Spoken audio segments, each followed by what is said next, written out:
Hey everyone, welcome to Keto and Crime. Today I've got week 4, day 20 of the Lori Vallow case taking place in Idaho County Courthouse in Idaho. For those of you that are new here, my name is Tracy. I run this channel. I do true crime, dark history, sci-fi and horror related movie and television reviews, and I sometimes just have friends on to chat about current topics. There will be many of those videos coming very soon. I have 3 already recorded with really great guests. Among them I have Buck Angel and Force of Light Entertainment, as well as Max Zed, who all have great YouTube channels and great social following. So we're going to be talking about everything from entertainment to the recent transgender, non-binary controversies that are sweeping our country. So those will be coming out soon as a nice little break from the doom and gloom of the Vallow case. And anyway, let's dive in. We have Dr. Eric Christensen, who was on the stand when they closed out yesterday. He is the Utah medical examiner that did the autopsy on Tammy Daybell's body after exhumation. So let's jump right back in. And so we begin with the cross-examination by defense attorney John Thomas, who of course begins asking him about his background and educational qualifications. He then asks for clarification about what pathology is and what anatomic pathology is, and the good doctor explains everything to him. Then he asks if the frothy substance on Tammy Daybell's mouth was ever collected or tested. Kristen said he was not aware of any testing done on the frothy pink substance. Thomas asked if that's normal. Kristen says testing is not done on it. I don't know what testing you would do. So he says it's kind of a thing where, in other words, alluding to the thing that he, as a medical doctor and a pathologist who have done, as he pointed out yesterday, over 7,000 autopsies, can look at that pink sputum. It's,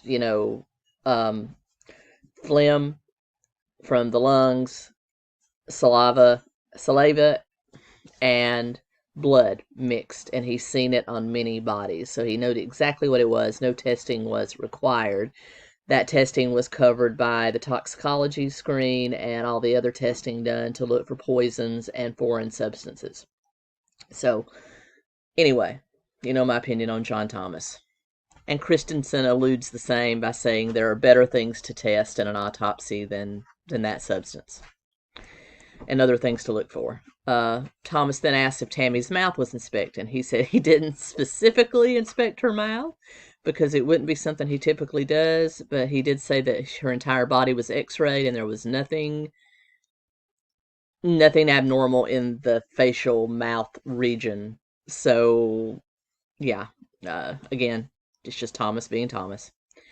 He asks about seizures and if there was any way to check, and he said that you can't really check for that after death. He just has to go from Tammy's medical records, which showed no history of seizures. Thomas did then mention that Tammy was on, I'm probably going to mispronounce this, fluoxetine, a generic version of Prozac, and he said, and he was asking, isn't it true that some of the side effects of that is seizures? And Kristen says perhaps. He isn't aware of all the side effects, but he then stresses, according to the condition of the body, and everything on all the screens, he is very, very confident Tammy never had a seizure, although there's no way anyone can be 100% sure. He said that her brain was thoroughly inspected by a neurologist, and the brain was dissected to look for medical abnormalities, and it said that everything checked out. Thomas asked if it's possible you could miss something. He said anything's possible, pretty much, and it is possible she could have died from a seizure. But we are very, very sure, based on the best of our medical testing, that she did not. Then Thomas asked about all the homeopathic vitamins and natural medications found in Tammy's house. He asked Christensen if it was possible for her to overdose on all of that. And Kristen says it's possible to overdose on anything, but he said that, but it's doubtful. He then specifically asked if they did testing for vitamin poisoning. He said no, because it's not on what you would normally do in an autopsy. He asked if they looked for essential oil poisoning. He said no. This man's trying to blame it on 𝗙𝗪𝗓 or Young Living. I mean, literally, that is what Thomas is trying to do. The vitamins and the natural oils killed her. Anyway.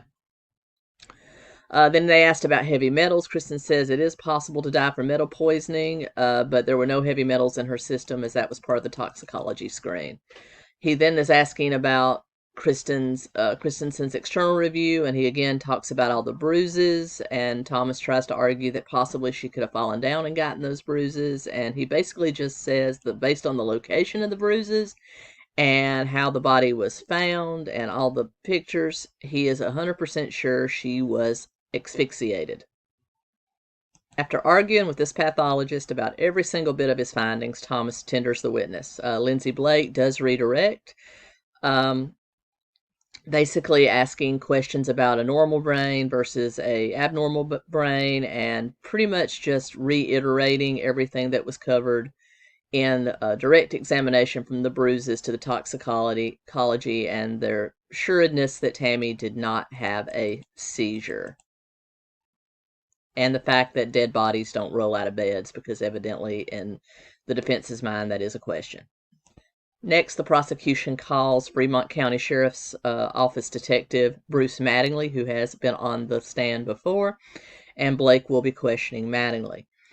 He's worked for the sheriff's office for 22 years and has been a detective for 6 years. And then he received a call on October 19th for a report of an unattended death, referring to Tammy Daybell, and Deputy Greenhall, who went out to the house, called Mattingly. He says she told him she did not find anything suspicious, and so he kind of left it at that. He did not go to the house himself. He then refers to what Detective Greenhall had told Mattingly about there was no need for any additional investigation into Tammy's death. And then when they began investigating the disappearance of JJ and Tylee, they then began investigating Tammy's death as a possible connection in December. Mattingly says it became a joint investigation because Rexburg, Chandler Police, and the FBI all got involved because of the unusual circumstances of all these deaths. Mattingly says they obtained a search warrant for Seasons Medical, Tinton Medical, and Walmart Pharmacy, and they were able to get all of Tammy's medical records and pharmaceutical records as evidence.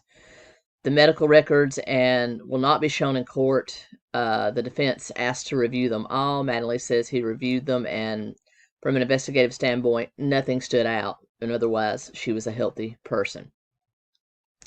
Blake asks if there was anything in Tammy's medical records that showed she had a history of fainting, dizzy spells, seizures. None, Mattingly said. And he said that she had a completely opposite medical history as to what Chad told detectives on the scene. When they noticed the Fitbit on Tammy's nightstand, he did send a search warrant to Fitbit and received all the information back from Fitbit. As I've said before, it tracks everything from your heart rate to your breathing rate at night, and they saw if she was wearing it every night, and you will see if there's breaks in data if you don't wear it. She said there was no heart rate or sleep patterns recorded on the Fitbit, so evidently Tammy was not wearing it at night, but her step count was recorded, and she was evidently kind of like me, kind of OCD about getting all her steps, and then they put a big projection of her Fitbit activity on the big screen. And the trend showed that she was around average, if not a little below average, and that's about 5,000 steps a day or less is considered below average from Fitbit standards.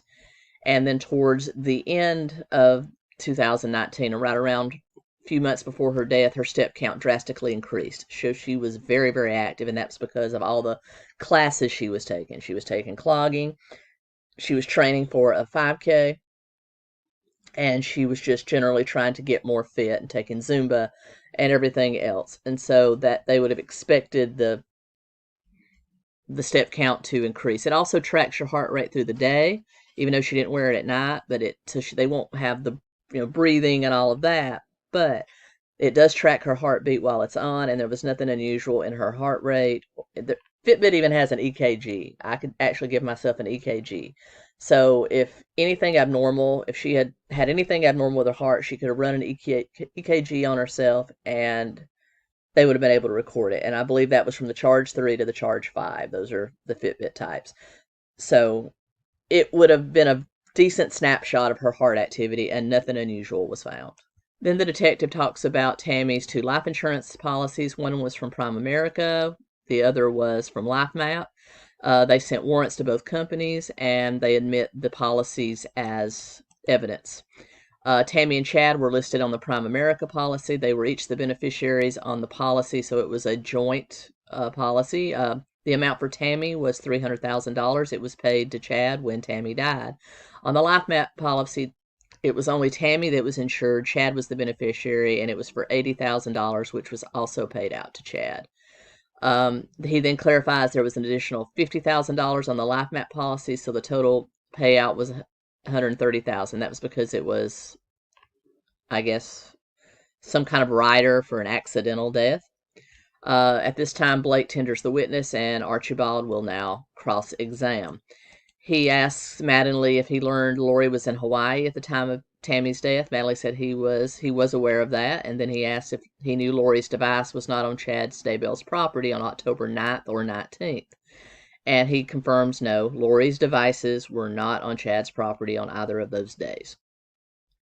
Which, if you were made of metal and touched a magnet, it would matter. Archibald then asked if he knew what type of medicine Tammy was on. I thought we just covered all this. He says it was on. She was on tramadol and antidepressants. Mattingly believes the tramadol was for wrist pain. He then asked if he had reviewed Tammy's school personnel file, and he said he did. There were no issues. She was a very good employee according to school system standards. Mattingly says the Prime America life insurance policy was established in Springville, Utah, but way before their move to Idaho. The LifeMap policy was offered through the school district, and Tammy worked part-time at the district. When she went full-time, she was eligible for the maximum amount, and her insurance went up at that time. And then Archibald asked if the life insurance companies wanted their money back from Chad Daybell's because of fraud. Mattingly said it was discussed, but he's not sure if anything came from it. And then he tenders the witness no further questions. And then we go into a very short sidebar. After the sidebar, Lindsay Blake recalls Mattingly to the stand and asks a few more clarifying questions. They are you aware whether or not Mr. Daybell does have charges pending for insurance fraud? Mattingly says he can't recall. Did you learn whether or not the defendant was living off proceeds of those insurance funds while living in Hawaii with Lori Vallow? Mattingly confirms he was, because there was no other income. Tammy was the primary breadwinner. Spring Hill Books or Spring Creek Books had already gone bankrupt, so she was the only source of money unless he was getting some royalties for something. So yeah, he was living off the life insurance. That's pretty obvious. And so Blake has no further questions, and he is officially released from the stand. Next witness is 𝗟𝗟𝗏. She lived in the Daybell's neighborhood and LDS ward in 2017 and worked with Tammy at church. She was the president of the Relief Society president, and Tammy was a counselor in that society. She says that they met once a week, and then on Sundays. They began serving together in October 2018, and they were in the same presidency until Tammy died. Alice just confirms that she was very organized, knew computers very well, and was always one to jump up and help with planning and tried to keep it simple. So Tammy was a KISS kind of girl. Keep it simple, stupid. And that's how she lived. Very simple, uncomplicated life, unlike other people we know. Alice then says that Tammy and Chad's relationship was normal at first. He would help set up chairs for activities. He would help with all their things. And then in 2019, according to her perception, he became more distant. Said that Tammy never mentioned her relationship or anything wrong in their relationship to 𝗟lice. They didn't have that kind of friendship.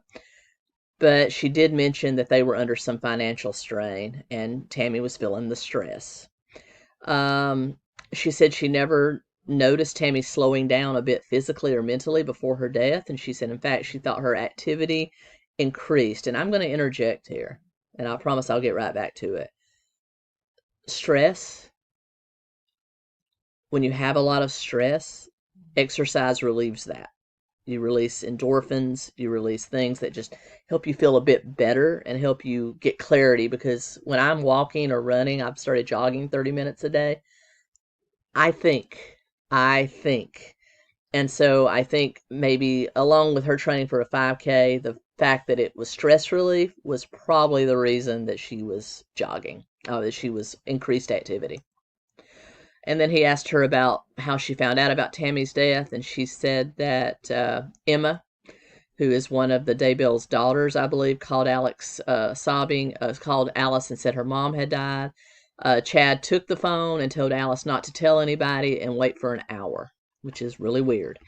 Alice told Chad she needed to call the bishop, and he told her do not call the bishops, but she still did, because that's what she, as a member of the Mormon church, was trained to do. Alice went over to the house around 8:30. Chad met them at the door. Chad gave her a hug, and all the kids were there. With most of the spouses, the children were stunned. They were all on the couches and chairs. They were stunned. She said, in her opinion, Chad was not so stunned. She said she had seen Tammy the previous Wednesday at church, and she had seemed fine. Tammy did not complain of any health issues. She never saw her cough or anything. Alex, she asked if the kids had had breakfast. They had not, so she went to go, her and her husband went to go get them breakfast. And Chad immediately told her, even before they left to go step out to get breakfast, that the funeral was going to be Tuesday and a memorial on Wednesday. And she said she noted in her brain, that's really quick. And basically alluded to the fact that that's what Tammy would have wanted. And then she just happened to ask Chad if Tammy had pre-planned her funeral or they had talked about these arrangements, and he said no, very curtly. So anyway, she said she went to Tammy's funeral in Springville, said goodbye to her, paid her apologies, and then she starts to cry at this moment. She said the funeral was nice. All the kids spoke. They did a good job on the service. Chad spoke last, of course, because he's the main attraction. He gave a good talk. She said maybe it was more like a church talk than to talk about their spouse, but anyway. Alice said she did not go to the memorial service, but she talked to some people that were in the Relief Society that went, and basically said that Chad was, acted pretty normal, and talked about, moving into the city of Rexburg from their property with a friend. Very weird. They said that the children didn't really question their father about moving during the memorial service, and said that some of the children were very depressed and down, and that Emma got very sick, lost a lot of weight during this whole thing, and a lot of the neighborhood, the school district, the church were bringing them food to help comfort them. After a short break, Alice says that her and her husband reached out to Chad, seeing if they could come visit him and talk, just kind of see how he was doing. He said no, but he would come to them. He did come to their house. She made cookies. He came and sat in the kitchen. She asked how Chad was doing. He said, I'm actually doing very good. He said he met the woman he was going to marry, and Alice said her and her husband were like, what?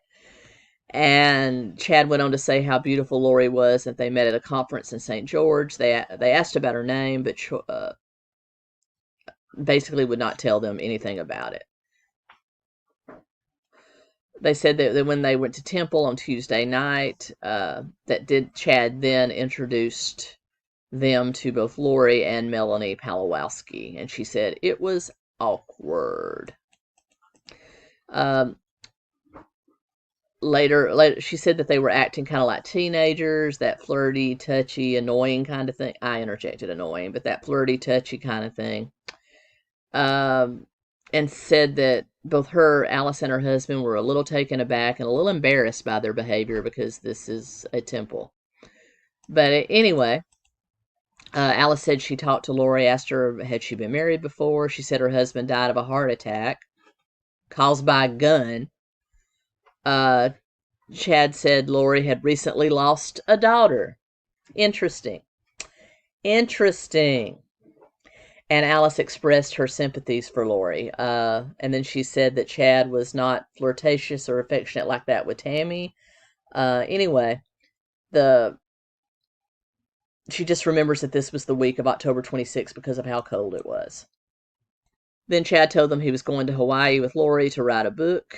And then they were taking Chad's kids to Disneyland around Thanksgiving. Nothing was said of Lori's kids. She's already said she lost a daughter. No mention of JJ either. Again, interesting. Alice said she was shocked that they got married within 2 weeks of that interaction, and it was just really, really weird. And then then she recalled Chad telling her in February of 2019 that he had a vision of Tammy's time on Earth coming to an end, and he didn't see her living past the age of 50. Yeah, again, as I've said, if anybody that was married to anybody that I cared about I don't care if I cared about them or not. If their spouse comes up to me and says, I had a vision that they're not going to live another year, I'm going to bring that to their attention, because that's just weird. Then Alice talks about another time she saw Chad, and she basically confronted him about the fact he told her Lori's daughter had died. Chad denied saying this out and out. This was at the time that they had found out that JJ and 𝗙𝗵𝗁 were missing, and she said that she kind of blew up on Chad, saying, didn't 𝗙𝗵𝗁 deserve a life, a car, a boyfriend? And Chad just basically told her she didn't like people, she didn't like me. And Alice said she was struck by the past tense. Then Archibald is now cross-examining Alice Gilbert, and she asks Alice how she got to know Melanie Gibbs. She said she didn't really know Melanie, but she listened to the podcast with Melanie and Lori. He then asked her to clarify about the podcast. She said they were upbeat, positive podcasts, encouragement, a lot of life in the podcast. So if you want to hear one of the podcasts, I do have a reaction to one before they were all wiped from the face of the internet. I'll link it right up here. So anyway, Archibald asked Alice if she's aware what Chad did for a living. She said she always knew Chad wrote books. She read Chad's last series. If you want to hear me break down his series, again, right up here. Before they moved to Rexburg, Alex said she wasn't sure about the books. She didn't talk much about him with the books. She just said she read them, which is kind of what I say to people. I read them. Archibald then asks if she spoke with Chad about the conferences he went to. She says her and her husband had attended several Preparing a People conferences in Rexburg and Boise, so they kind of knew what went on there. And then she said she remembered Chad presenting at possibly both of them and trying to sell his books. He then asked her about Chad's focus on the end of the world and things like that. She says, I believe all of his books were about the end of the world, and I can concur they are, and that how he wove his near-death experiences into them.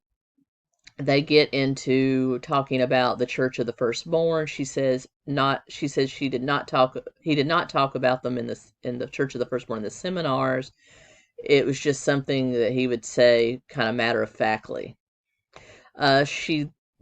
Archibald then asked her if the Church of the Firstborn is a splinter group of the LDS Church, and then there's an objection, and Boyce sustains it. Archibald then asks Alice if Chad was a weird guy. She says he was, but there are a lot of weird people. So anyway, he then asked her if Chad was her spiritual guide, and she said she did not go to him for any guidance whatsoever.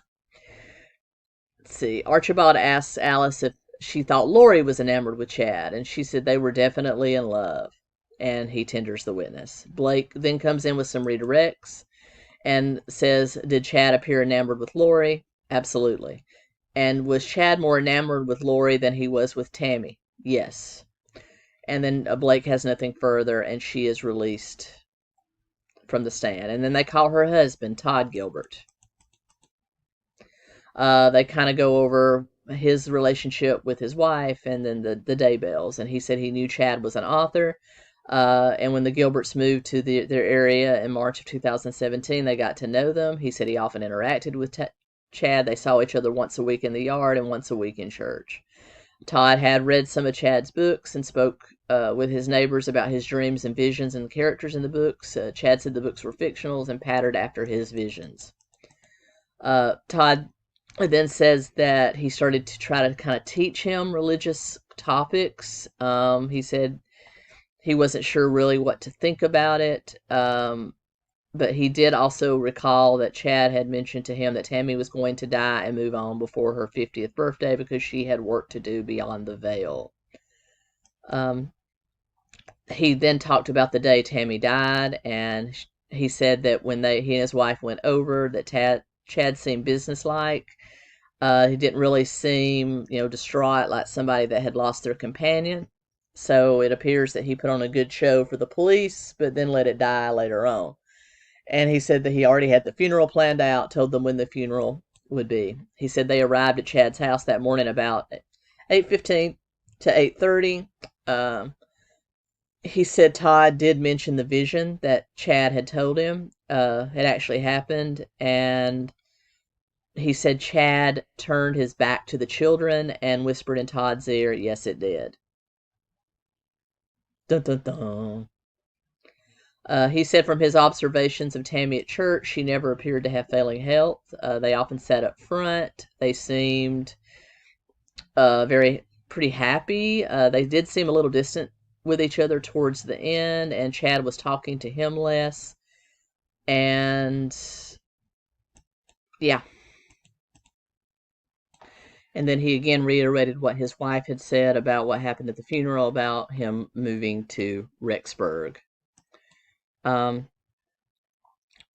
Then he said that they called a couple of days after Chad moved out and asked the Gilberts if they wanted to bring him some pizza, see how he was doing. He said he would come to their house instead, and that's when they showed up, made cookies, and he told him about his new lady love. A few days later, they reiterated the meeting of Lori at the temple, and Todd goes on to express the same feelings about the way Chad acted with Lori versus the way he acted with Tammy. He said they never said anything about Lori having a young son, and said that she had recently lost a daughter. And also kind of reiterated the fact that Chad said that when they asked, after they found out the kids were missing and there was children, they asked about them, that Chad said that 𝗙𝗏 didn't like anybody, certainly didn't like him. After lunch, Archibald is cross-examining 𝗙𝗂𝗏𝗃. They talked about their church, about Chad's beliefs, about his books. Archibald pretty much asked him, do you believe he was telling you the truth or he was full of crap? Todd said he was open to listening but wasn't sure what to think. They then talk about the Times of Turmoil series, again, one of the ones I have reviewed, and asks about the fact that he named one of the characters, Brother Gilbert. Did he find that flattery or an insult? He said, I think it was flattery. He told me that beforehand he was going to have me in one of the books, so I knew it was coming. And then they talk about the Preparing a People podcast, and he said that he knew Lori was involved in podcasting along with Melanie Gibb and Jason Mao. And then he asked Todd who Jason Mao is. Again, I've done a deep dive on him. He said that he's a man in Arizona who is involved in the podcast. I don't know a real lot about him. And then they play a podcast featuring Jason Mao, Lori, Melanie Gibb, and a man named 𝗙𝗏. And then there's some discussion around the playing of that podcast. The defense wants the entire 49-minute podcast played as evidence and played for the jury. The prosecution does not want it admitted. So there's a long discussion about it. basically prosecution doesn't want it into evidence, saying it's baseless, and the defense wants it because it will clarify their religious beliefs and maybe convince people that they weren't out to kill people because they went dark. They want to play the defense wants to play the entire podcast, which is almost 50 minutes long, and so they compromise. He will admit it and allow the first 40 minutes to be played. And they begin the podcast. And then Archibald will stop it occasionally and explain what's been happening, why they're talking about these things. So, kind of like he's reacting to the podcast. And Blake, on a redirect, asks Todd if this is the exact podcast he listened to. He said it sounded familiar, but he doesn't know. Sorry about that. My dog walked by and tripped over my cord. But he doesn't know if it's the exact podcast, but it sounds very familiar because, let's face it, they all sound alike. And so this pretty much the playing of the podcast ends out the court day. They listen to it. It's just talking them, basically trying to show these people as normal people with just good religious beliefs. But if you actually want to hear that podcast, I'm not sure where you could get it. East Idaho News might have it. I reacted to a podcast. I don't know if it's the exact same one. I can't remember, but you can hear that right up there. And I will be back soon as more news comes out. Thanks a lot, everybody. Until next time, keep on crying.